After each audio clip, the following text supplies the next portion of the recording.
with stories about registries, insurance, and tax clampdowns. You might think that the whole Airbnb bubble is about to burst. I'm Jimmy Thompson. This is the Flat Chat Wrap.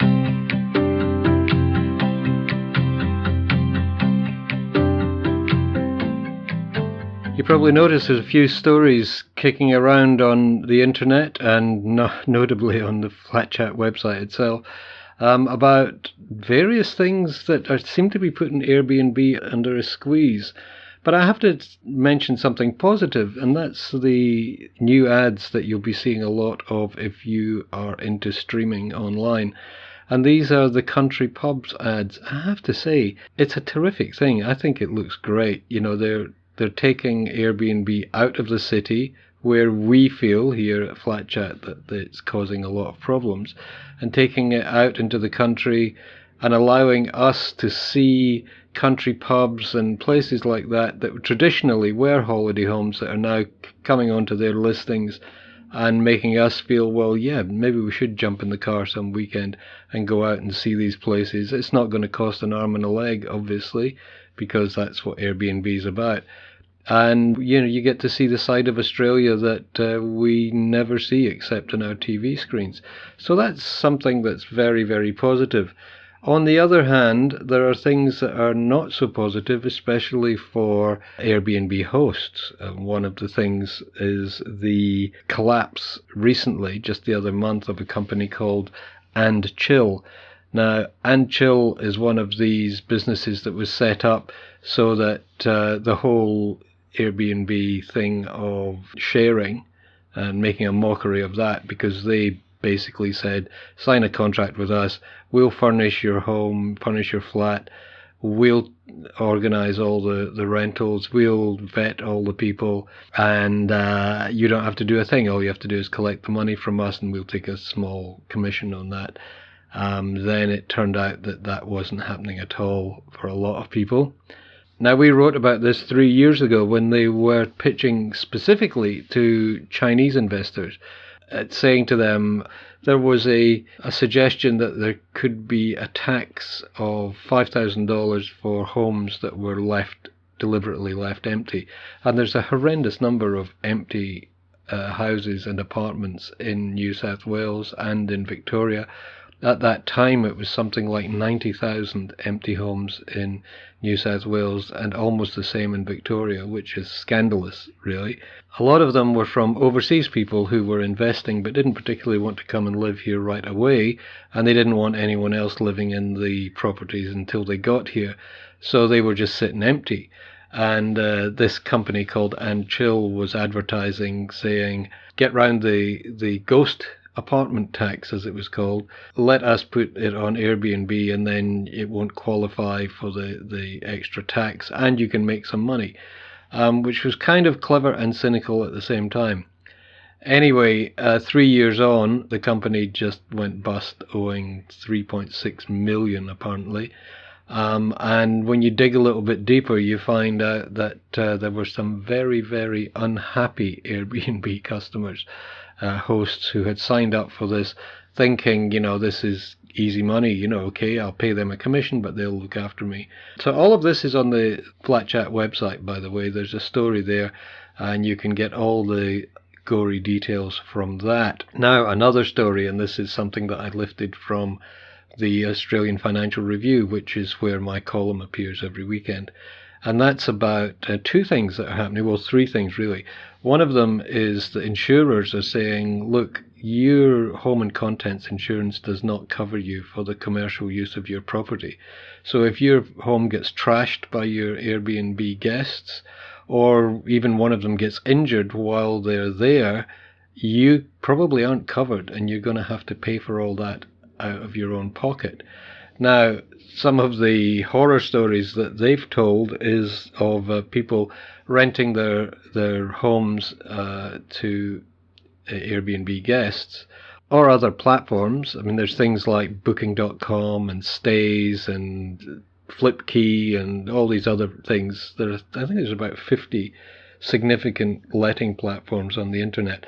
It's not just Airbnb is the point I'm making. But anyway, people have been letting their property, and the guests come in, bring a van and empty the property, just take all the stuff. And the owners come back, house is empty, everything's gone, and they call up the insurers, and the insurers say, well, you're not insured for a commercial let, so we're not covering it. And the other possibility is the property being let purely to hold a party, which ends up the property's damaged, stuff gets stolen. If it's in an apartment, common property gets damaged, and there's all sorts of bills flying around, and again, they're not covered. The insurance says this was a commercial let and you are not covered for commercial property. Now, I believe there are insurance companies that will give you coverage if you're on Airbnb. You would have to check with your insurer. I certainly wouldn't assume that you had that coverage. And the other aspect coming out in this story in the Fin Review was the tax department is now taking a very close look at people who have properties on holiday letting websites.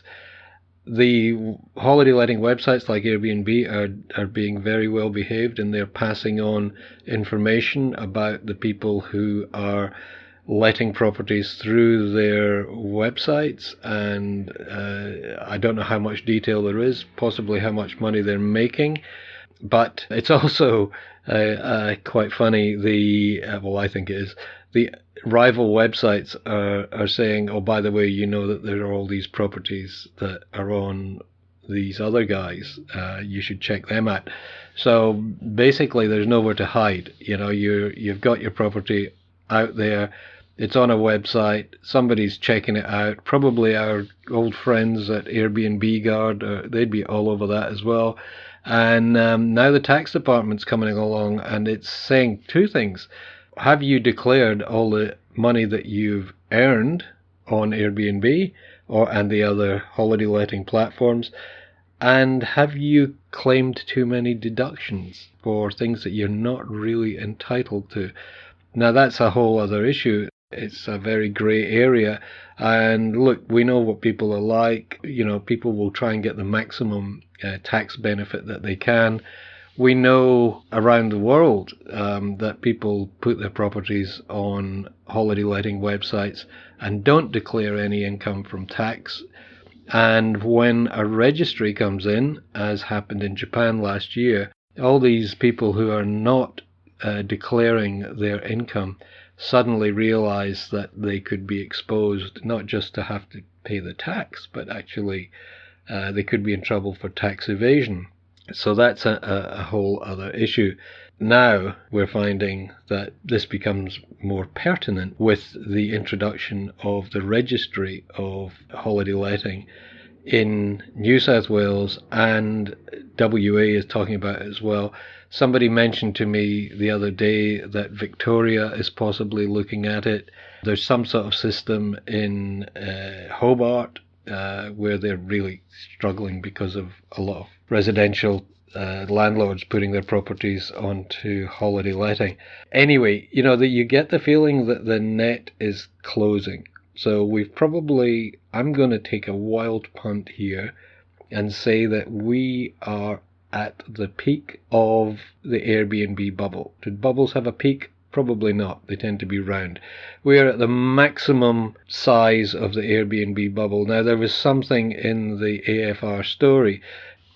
Now, the AFR reports that about 190,000 people have listed properties on holiday letting websites. Now, that could be somebody who just wants coverage while they're away at Christmas. You know, that's when a lot of people are coming up, and thinking, well, I'm going to be away for a month, and people really want to be in Sydney or Melbourne. This is a great time to do what is a bit closer to real home sharing than a commercial let for the whole year. But those people, they have to be careful. They have to be careful about their insurance, and they have to be careful about their tax. But maybe some of those people will head out to the country pubs and enjoy that thing. I got to say, I'm going to put some links to videos on the Flat Chat website, and you can enjoy them too, because I think they're really good. And I like the idea that finally I can get to say something positive about Airbnb in Australia. I think this is a really great project that they've done, and I think people should be supporting it. And on that note, I might go and see if there's anything available around New South Wales. Well, that's the Flat Chat podcast for another week. If you enjoy these podcasts, please subscribe. It's completely free, and it will come straight to your phone or your pad or your computer without you even having to think about it. If there's something that we haven't done in the podcast that you'd like to hear, let us know. Come to the website, flat-chat.com.au, and that's also where you can come for specific advice, to ask questions or answer other people's questions. Thanks for listening. Talk to you again soon.